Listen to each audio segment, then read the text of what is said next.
Kia ora. Whakalofa atu kia mutolu ngā mihi ki te whānau nui. Ata Māori e tātou katoa. Ngā mihi I tēnei ata I runga I te āhuatanga o te rangi Māori I tēnei wā. Ko waio, ko whaia Deb, taku ingoa, ngā uri o Ngāpuhi Ngāti Awa te whānaua apanui. Kia ora koutou anō. The kaupapa today is play. And play is the birthplace of personhood. It is how self is born psychologically. So play contributes to the emotional, physical, and social development. However, in the deeper recesses and yearning of tama āriki, the emergent soul, journey of wairuatanga, imagination, empathy, creativity, the mana ahua ake.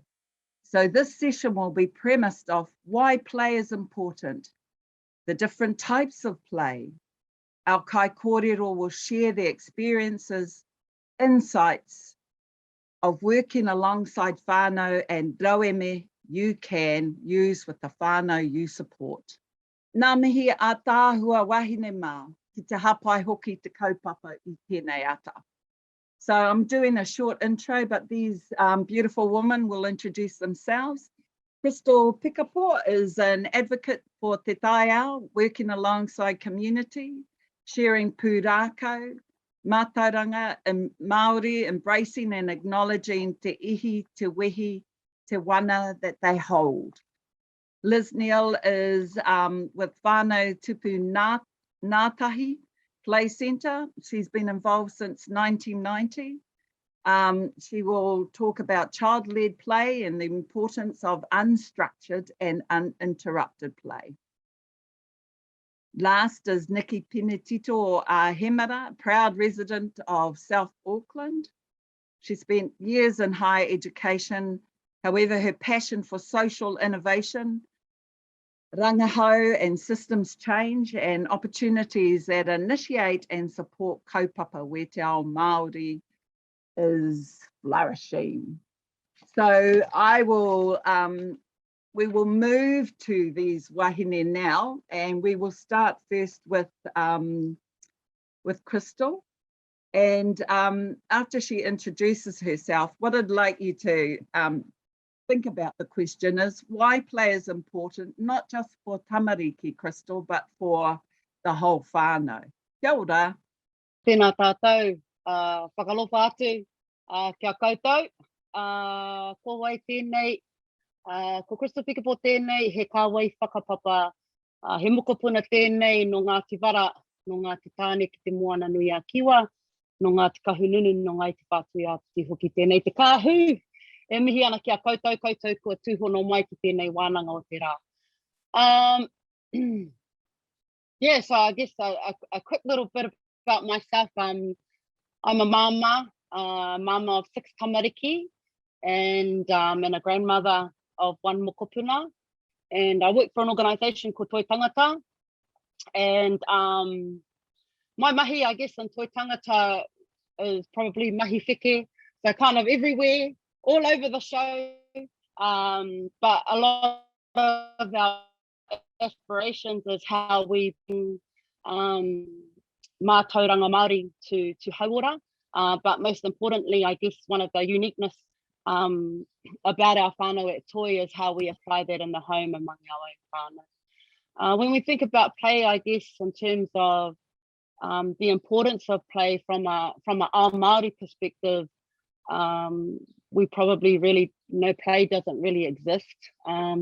We usually use the term tākaro, or we try and acknowledge the ancestral gifts that are given to our tamariki through their pūmanawa, and hone in on their skills and enable that kind of play to be unstructured and organic.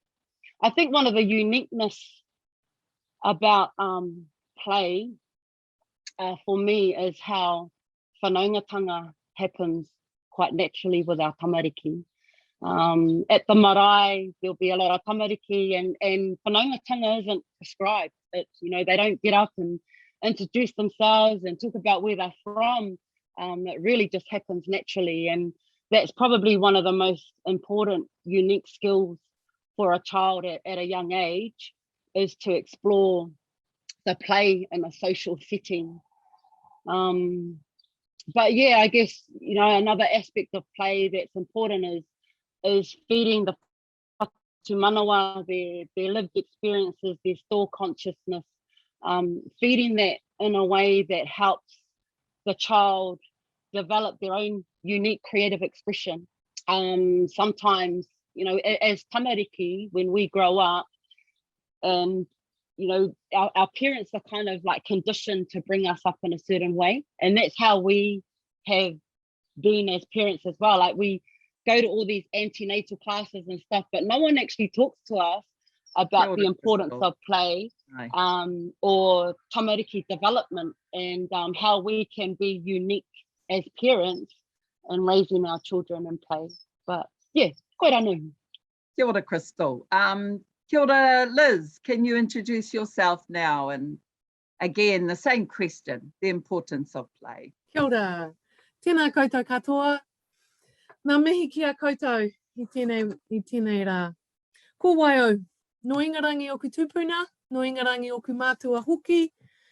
I whanu mai a hau ki Tāmaki Makaurau, i noho ana hau ki Te Awa Kairangi ana nei.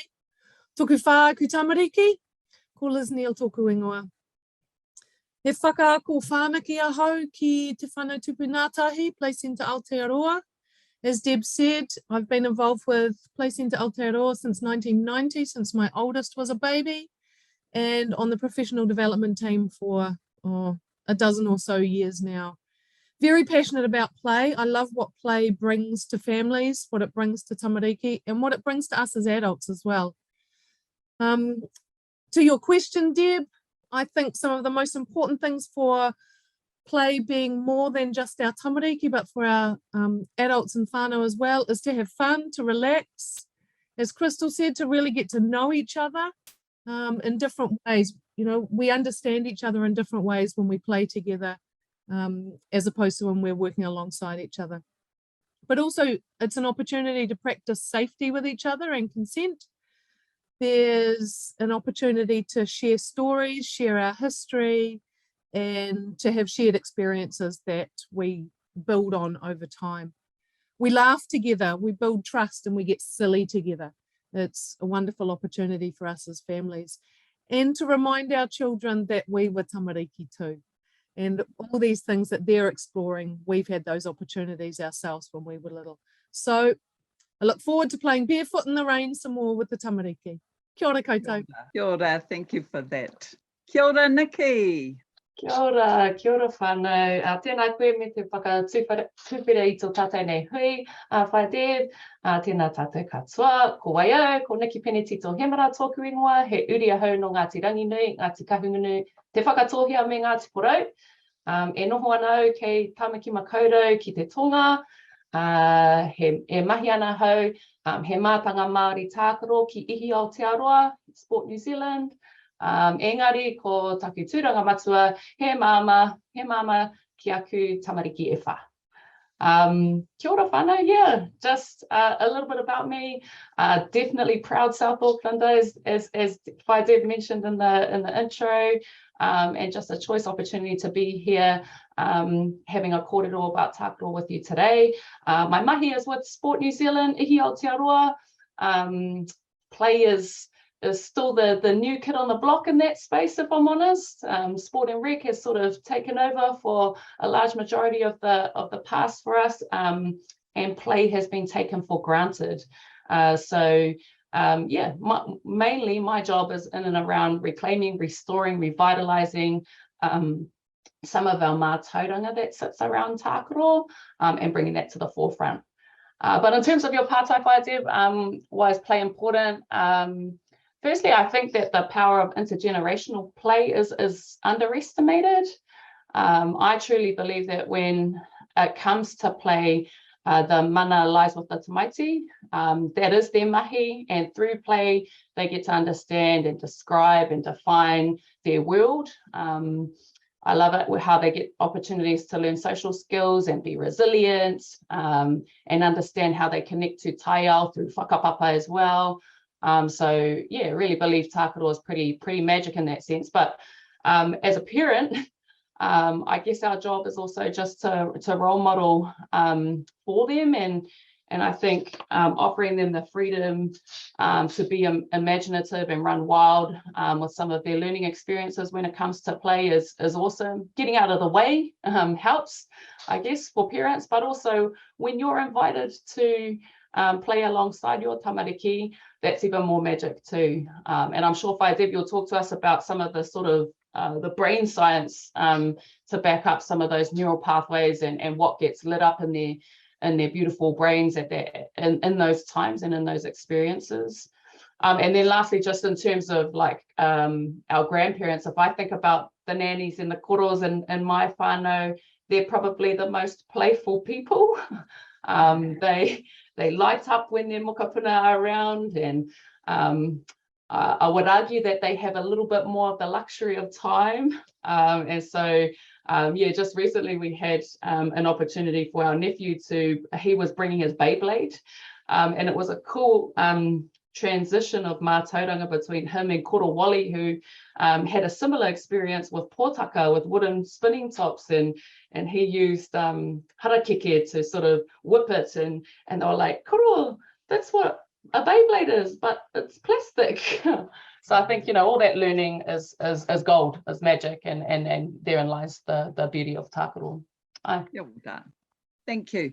You're going to pick up on one thing that you talked about, Nikki, and I guess because sports is such a huge activity within the context of play, and thinking about how early we get children into competitive play. You know, we get them into sports groups really early, and I didn't realise until I travelled down to connect with my mokapuna that, you know, they have baby league players now, and I'm like, what?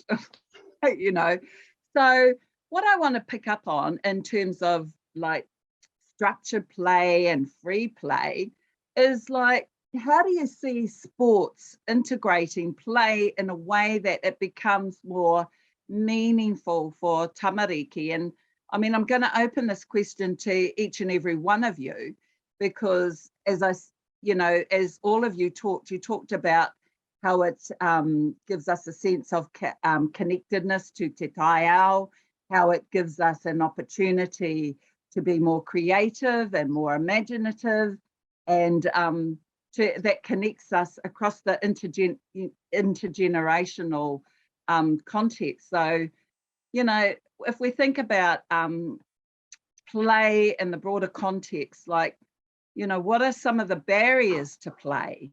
And yeah, well, I'll just say, what are some of the barriers to play?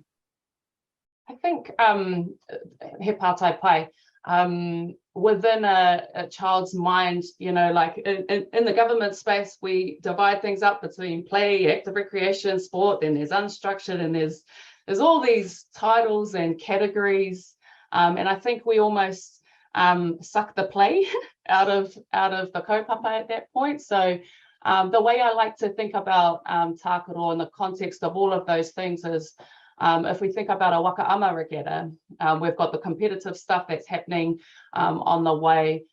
We've got the have a go stuff that's happening perhaps with our kuia and kaumātua. They're jumping on board the waka and giving it a go.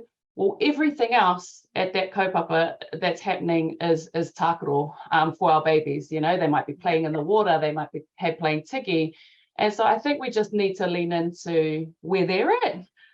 Instead of, I guess, try to overcomplicate the things. So the mahi that, in terms of the rangahau that I've done, there was a real dislike, in particular from Māori, in trying to categorize play up into all of these different things, and just to let it sort of happen organically. And then if it happened in a competitive space too, acknowledge that, you know, there's a place and space for that. In particular, role modeling between our parents who might be playing a netball game at the Pā Wars, and our babies, you know, seeing that and really wanting to be there. So, yeah. Kia ora.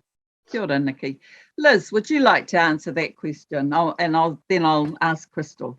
One of the biggest barriers for unstructured play for our tamariki is us. We get in the way.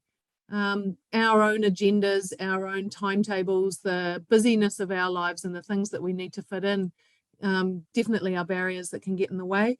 And some of the things that we can do to assist that is just to allow time, to plan time into our day that is empty and unstructured for our tamariki to just explore and be wherever they are. But also we interrupt. As adults, we often interrupt our children to come to kai or to get changed or to change a nappy or whatever other things are going on. And if as adults we can just pause for a moment when we get to our tamariki and observe what's going on for them, and if they are busily engaged in some kind of exploration and play, to just allow the pause moment to come, because if we observe our tamariki, there's always a moment where they will notice us, they'll stop what we're doing, they'll make eye contact with us or something like that, and that's the time for us to then go in with those next things that we need to do. Sometimes I think safety can come into it as well. I think of our pepe out in the taiao and they're picking up leaves or bugs or little things and popping them in their mouths. That can be a bit of a barrier from the adult perspective as well. How do we keep our little ones safe in these different environments and the things that they have to explore and play with in terms of being unstructured? Main things, I think, from my perspective, just making sure that us as adults are aware of our role in interrupting our tamariki play. Kia ora, thank you. Crystal, kia ora. Yeah, pātai pai. I guess in a sports context, like for myself and my husband, we were really sporty. So when we were gonna, like when we started having children, it was like so exciting because we wanted to breed all these little league players, and one of the 6 of our tamariki actually took a liking to sport, and I think that the beauty about sport is that again it's a beautiful opportunity for whanaungatanga to happen naturally within the team, within the rōpū. One of the barriers, I guess, is from a young age for tamariki is communication from the adult to the tamaiti.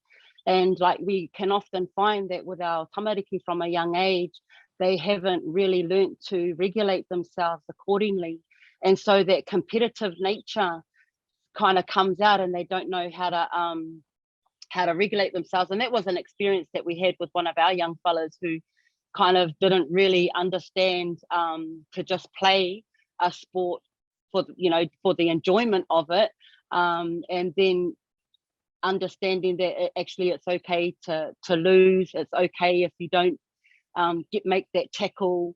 So that's probably like a positive and a barrier in terms of a sports concept. And when we think about the unstructured play or play in the whānau, for a lot of our whānau, they just feel there's a time and place to play. And so play is actually really misunderstood. And I think a lot of us, we conditioned in terms of our own fears, and we project that onto our own tamariki. And it's like, don't go over there, you might fall. And so we kind of don't really let that ihi wana take place naturally for them to really explore themselves. So yeah, I think one of the biggest barriers is probably just us as parents being okay to let things happen naturally, and being okay to support our tamariki in finding their own creative expression naturally. Like there's a kōrero in Te Ao Māori, he atua he tangata. And from that very young age, it's just letting that atua explore, letting them engage with all the different atua attributes that they have within them, and just letting that happen just so naturally. Yeah. Kia ora, Crystal. Thank you, all of you. For me, it's what I'm hearing you all say is that the opportunity to actually allow children to be lost in play, that we don't need to actually figure it out for them, that we don't need to actually even comment on what they're doing. We can just actually watch them and know that in terms of safety parameters, there's something around, you know, having safety, but you know, how is it, whose safety are we more concerned about? Is it from our adult perspective or rather than watching how the child moves? I often say to people that a lot of the yoga poses are actually child poses because they know how to move in their body naturally. And so, you know, stopping that process from its natural evolvement is something that again comes back to us and our own understanding of what play actually means. So I'm enjoying this kōrero. Can I just add, Deb, can I just add in there, one of the other things that came up for us is how in terms of maybe parents misunderstanding play or getting in the way of play is sometimes they play the role of weaponizing play. So if you do this, or if you do your mahi, or if you do your mahi kāinga, then I'll let you go outside and play. And then I guess what happens for kids is that they learn then how to trick or manipulate, which isn't a bad thing, but anyway, manipulate so that they can go out and play. And so I think parents need to understand that they are normalizing that type of reaction when they use those kupu. And that our role as adults is to enable the opportunities for them to get lost in play, and just be mindful that you know, if we use those kupu, then we're programming our tamariki to think a certain way about play. Yeah, and also I think it also brings in that whole context of doing and being. So doing is something that's practically applied. And you develop a skill through it, of course, but being is actually really being okay with boredom too. Yeah. You know, quite often we want children to do things so that we know they're not bored. And I'm picking up on what you said, Nikki, around weaponizing. I quite often see it in terms of electronic stuff. You know, if you don't do A, B, and C, I'm going to take your phone off you, or I'm going to take your, you know, your iPad. You can't go on your iPad.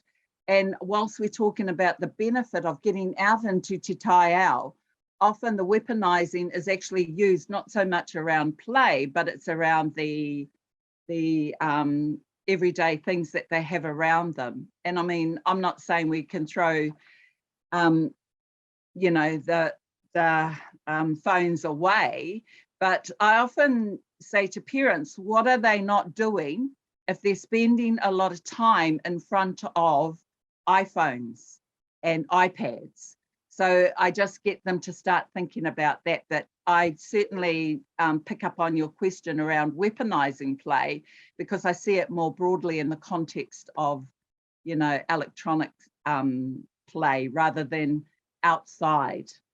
Okay, so thank you. I really do want to pick up on this, on drilling down a little bit more into the different types of play and how play supports learning. Of course, you know, and I'm going to get each of you to answer this from your own perspective too. So Crystal, I want to start with you in terms of te taiao, and I know that you're using Ngā Atua as a platform to allow our tamariki and our whānau to see the benefits of a te ao Māori world around play. Kia ora. Yeah, I guess like for us as a whānau, we spend a lot of time in the taiao. The taiao is probably one of the, you know, one of the best teachers for our tamariki. It does a better job than us anyway, as parents. And like engaging our tamariki in the taiao is not necessarily just about play, but it's really about how they actually build a good relationship with taiao. Understanding the importance of the role we play as teina, the role that different species play in the tāiao to in order for it to be healthy. So yeah, so we spend a lot of time in the tāiao. We spend a lot of time sharing different kōrero around different atua, and you know, for us it just helps weave the mātauranga naturally within our tamariki. We have different times at home. I've got all these taonga. We've just come back from up north. We were up there for a kai Māori wānanga in Waikara, and even just observing our babies then, like, you know, just the different sand, the different colours of the sand, and just the excitement that they saw with all the kohatu, and this is all the little kohatu that and shells and stuff that they gathered, and I think the importance of, like, when we think about tāiao and we think about our role as parents, like, we always want to get our kids the best toy, the latest toy that's out there, and you know, it's something that I actually learned from one of my good friends and sisters, who's amazing when it comes to play, and her name is Hirani Hutana, and you know, like, play is in the child. Like, if we were to buy a toy from the shop, it's already got a predetermined outcome of what that toy is. You know, when I think about the shells, when I think about the kohatu, it's a pizza, it's a makeup, it's a lipstick, for my girls. Like, the imagination that happens naturally in the tāiao is just so fruitful. And that's, again, comes back to the communication in terms of how we communicate to our tamariki about what they're experiencing with particular taonga out in the tāiao.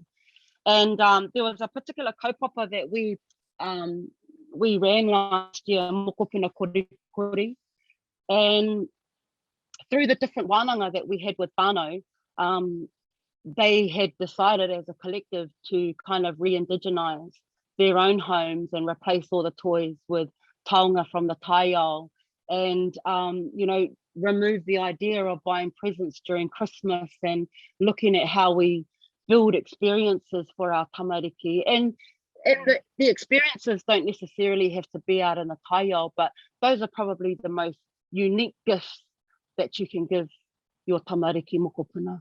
Kia ora, kia ora. There's a question I'd like to ask, kia ora, Crystal, to ask you, Nikki. Is all play physical?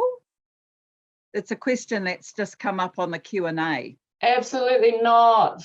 I mean, there's physical movement involved. Like, this isn't overly physically intense, and so probably sits more in the mahi a rehia space, more for entertainment purposes. I love this because it's our mahi whai, because not only is it a piece of string, like Crystal said, it could be all sorts of things. It's a tauta piu, it's a whip, all sorts of different things. So, and I love the fact that what sits behind this isn't just, what is it, the cup of tea and saucer, or the parachute, or the Eiffel Tower.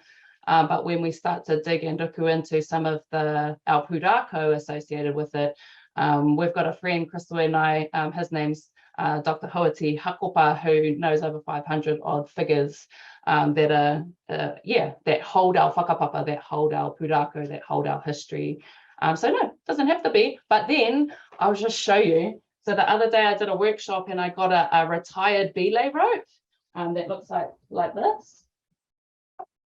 To belay up and down the wall. Yeah. And so we had a jam at mahi whai using that the other day. That is physically intense. so it can be, and it doesn't have to be. Right. Yeah. Kia ora, Nikki. Liz, I wanted to talk to you about technology, like, because we know it's with us, it's with us to stay.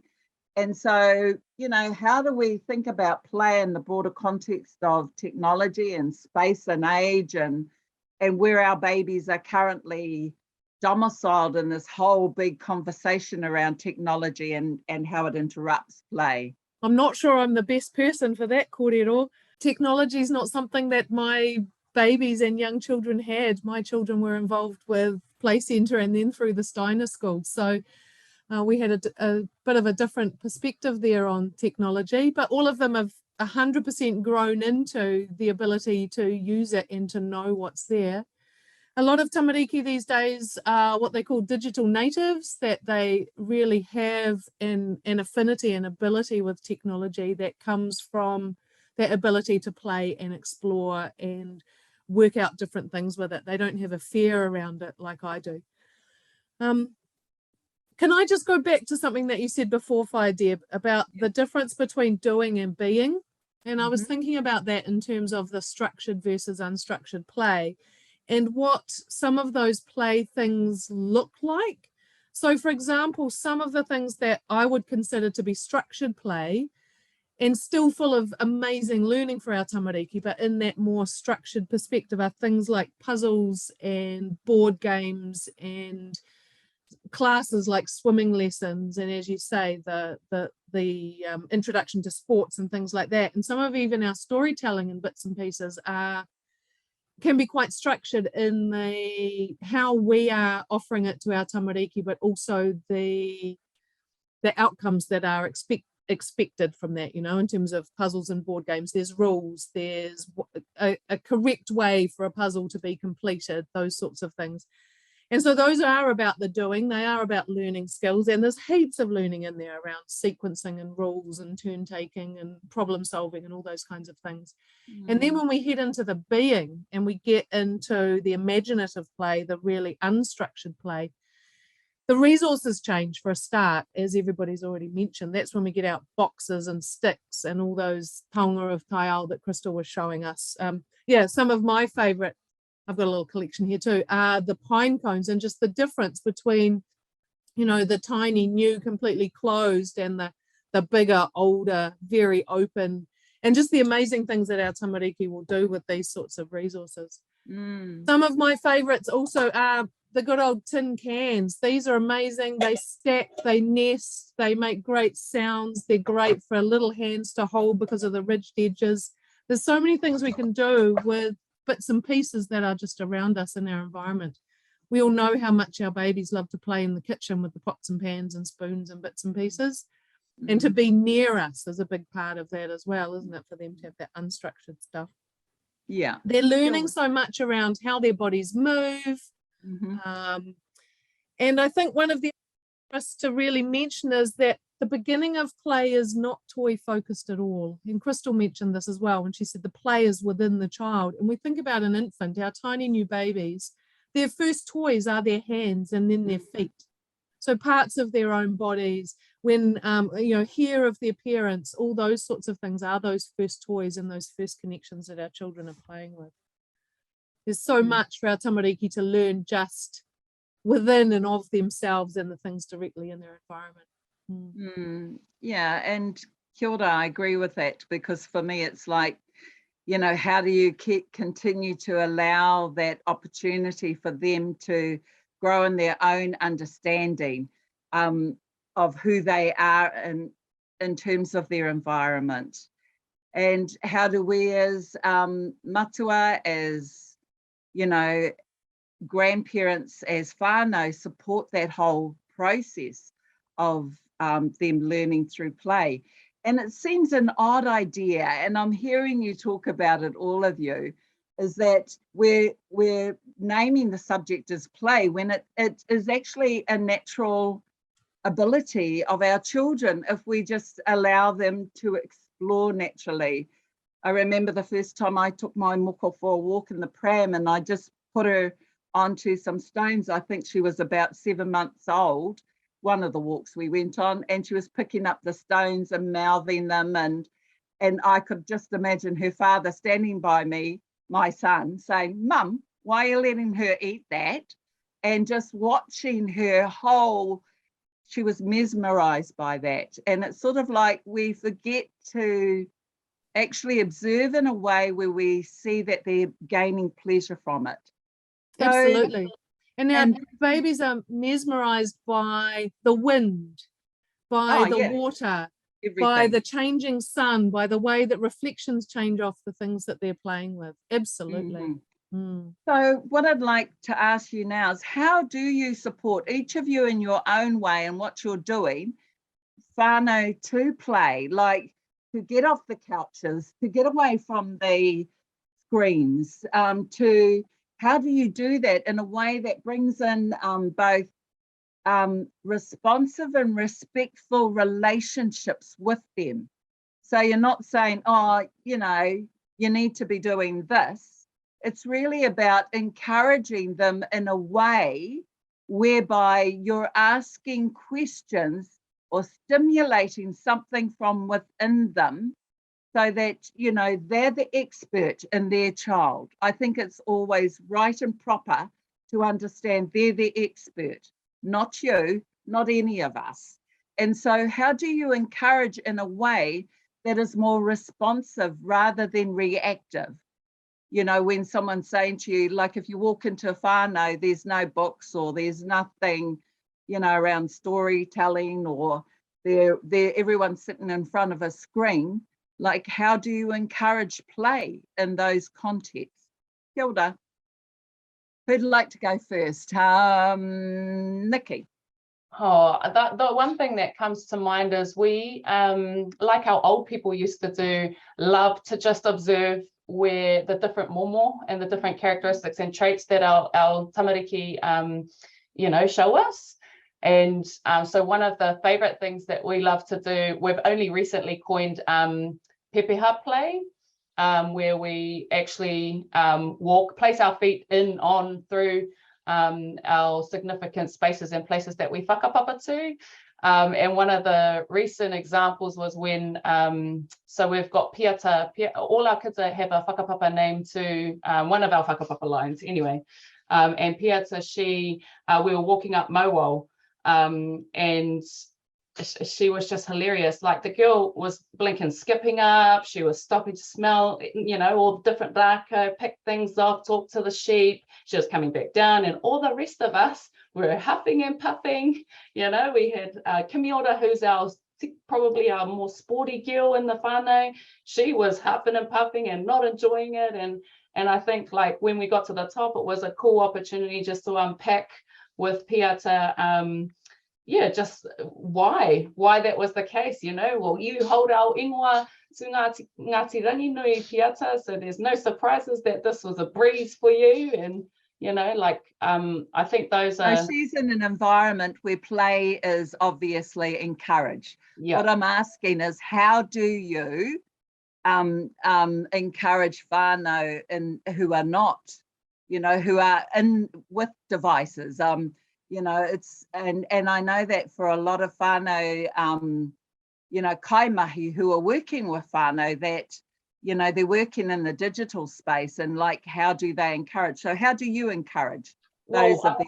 I think one of the first things is we have to make sure that we're relevant to our kids and can't always glorify the no technology. Like, I think that's a really important point. So our kids in particular love TikTok, love drones, you know, like all the concepts that sit around technology. So I don't think it's strip and no ban. I think there's opportunities to really consider balance in that conversation.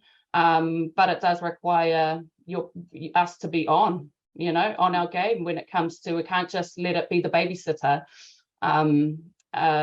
Yeah, I don't know. I think balance is probably one of the go-tos for me if technology is the thing that is getting in the way.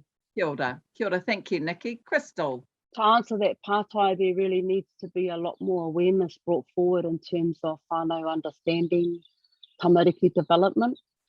You know, it's not something simple as going into a home and saying, oh, sis, you need to get your kids out in the taio a bit more often. It's actually having that knowledge base, being able to have that wānanga with them around the importance of the development. We, in our mokopuna korikori kaupapa, we did 3 wānanga with whānau with tamariki, And the kaupapa was actually around self-regulation and how do we use a whakapapa-based approach in pūrākau to build self-regulation in the tamariki or the tamaiti mokopuna. And so one of the stories we used was Papa Mark and Whaiadai's pūrākau noho tatapu. And the noho tatapu speaks of before the separation of Rangi and Papa and all the momo atua that had the kōrero around, wanting to find a way forward. And we use that kōrero as a way to explain brain development through the reptilian, mammalian, and neocortex. So the reptilian being the atua within that confinement, and crawling around in the darkness, which is kind of like the development of a baby before finding itself and its movement. And then we kind of looked at the mammalian around the nurturing side of the brain. And then we used the neocortex as the hinatore, the speckle of light that the atua had seen. But in terms of explaining that story within a brain development kaupapa, it was also a way of whānau identifying which atua do you think that resonates with you, or what type of characteristics does each atua pertain to you. And the majority of our whānau saw themselves as whiro, the one that restricted their tamaiti's play, the one that restricted their tamaiti of attaining that hinatore. And so I guess when it's well, it seems to me that you've got them to identify within the pūrākau what it is that they're doing to restrict, where it's not, that's respectful and responsive, but you're creating that context where they can recognize themselves. And that's such a beautiful traditional way of encouraging them and them beginning to recognize how they can either, complement what their child wants to, needs to explore in the te taiao, or restricts them. It's I think it's the most safest way of how we use pūrākau for whānau to kind of identify themselves and not be so whakamā. It removes that idea of whakamā, because he atua he tangata. We all have different attributes of atua within us. So I guess going back to the pātai in terms of, how do you enable whānau to enable play to happen naturally, or to put down their devices, there's really it's not as simple as just saying, sis, you got to put that down and go and do this. It's actually being able to have the wānanga with the whānau, for them to understand that there is more potential within their whānau context than just the technology or just sitting down watching their kids doing something. But in terms of the technology side of things, Debs, whānau, I'm going to put it out there, I'm only human. There are times when I'm just like, I won't be long, or mum's just going to have a hui, and I'd admit that. But I guess when we think about technology and when we think about play, I guess it's setting the tikanga around what our tamariki are engaging with on technology, So a lot of the times our tamariki are kapahaka, waiata, that's pretty much the jams at the moment for technology. And so, and I think kapahaka is a really beautiful way of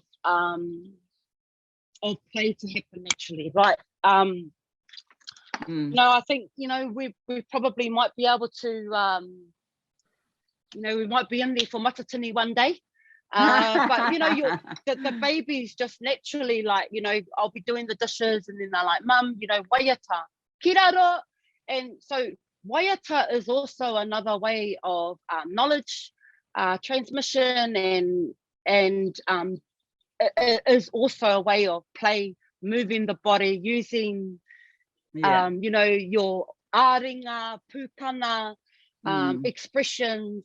And so, I think when we think about technology, we're only human. There are times where we're going to let our children place Yeah, on technology. And kia ora for that. I think it's, as Nikki said, there's a balance between both and so we're none of us purists and none of us perfect. There are no perfect parents.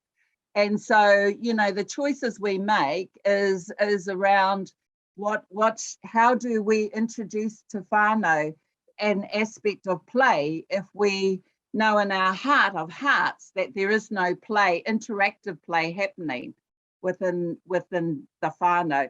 And kia ora, Crystal, I do say to my nieces, put the phone down, you know, da-da-da-da, but I have the right to say that. As a nanny, you know, I say, Bub, put the phone down. You know, she just wants to look at you because you're the most important thing that she wants to see. So however we do it, I think is the value of the relationship that we have. Not a put down, but a raising up of consciousness, around conscious parenting. I am coming to you, Liz, because I think we're just about ready to wrap up. Kia ora. Kia ora. I was just thinking in terms of how we set ourselves up for success. So we start small. It's a bowl of water outside on the deck. It's a little one alongside us at the bench while we're prepping dinner or something, that they've got kai to cut and prep and be there with us.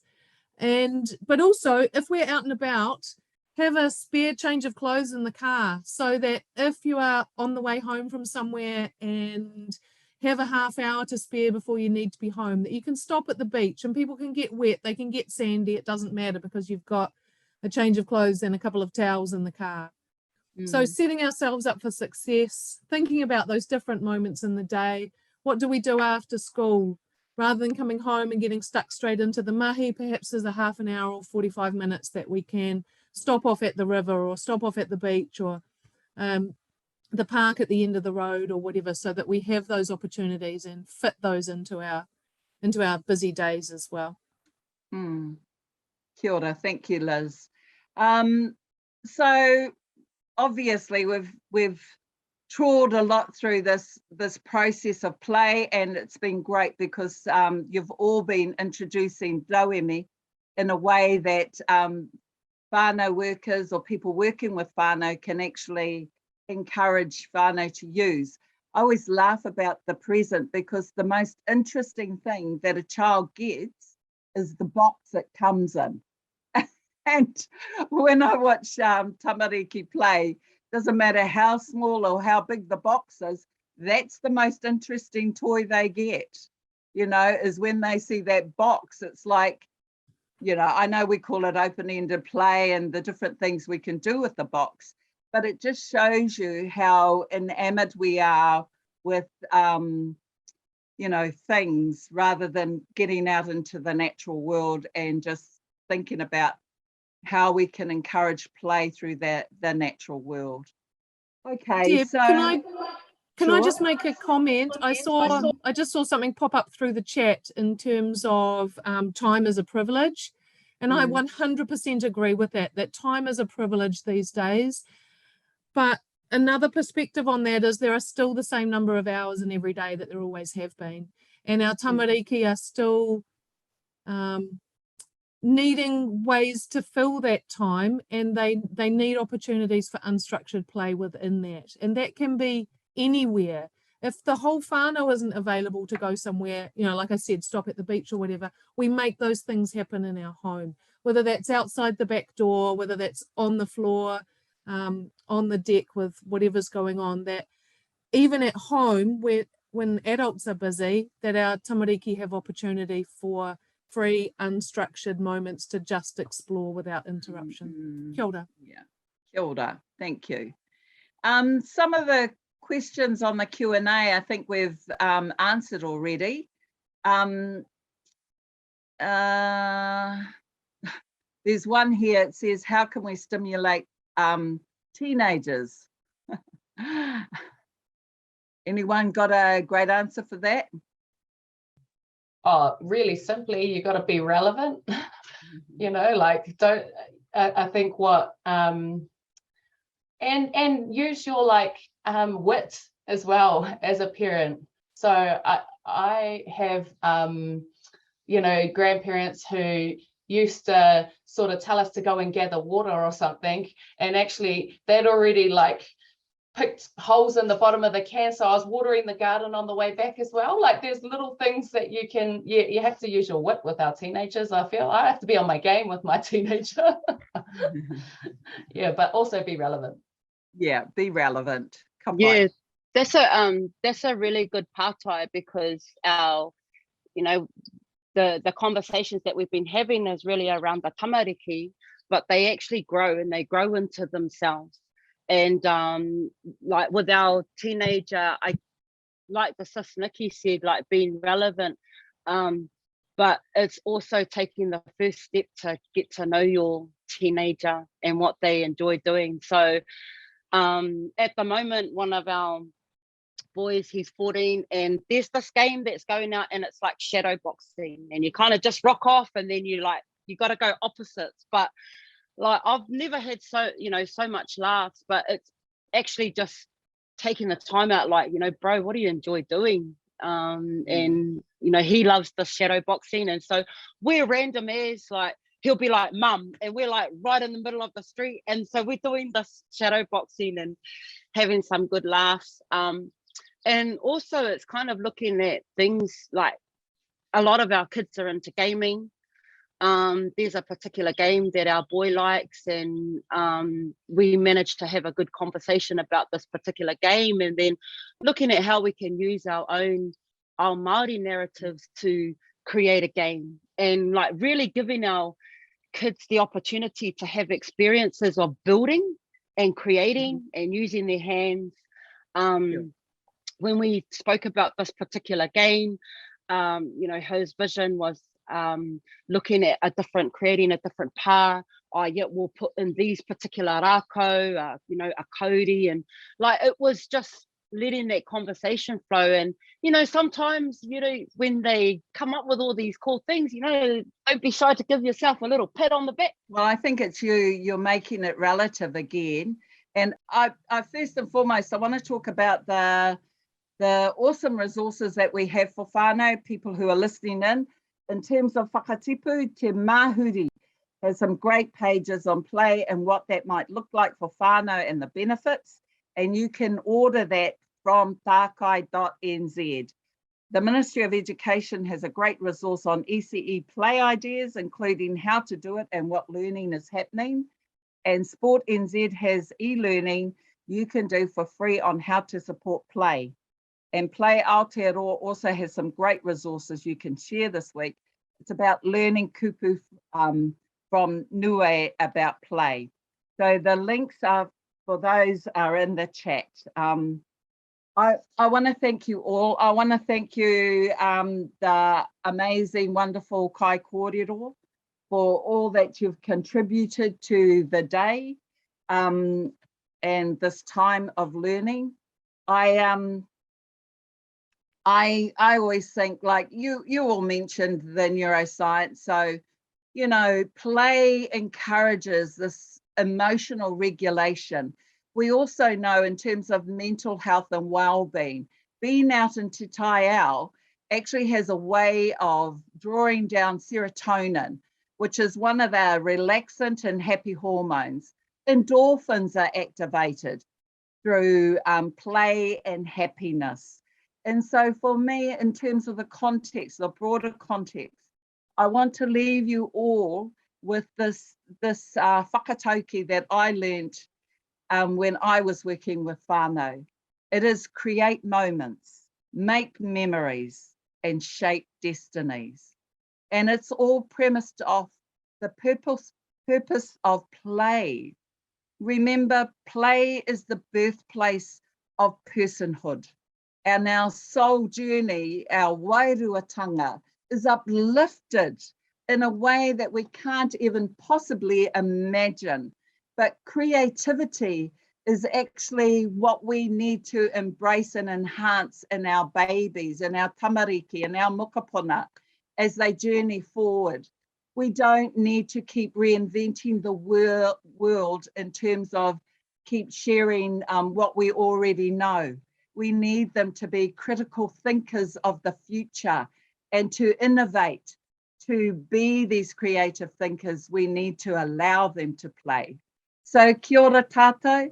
Thank you again, ngā mihi kia koutou wahine mā, for your awesome kōrero and into the space.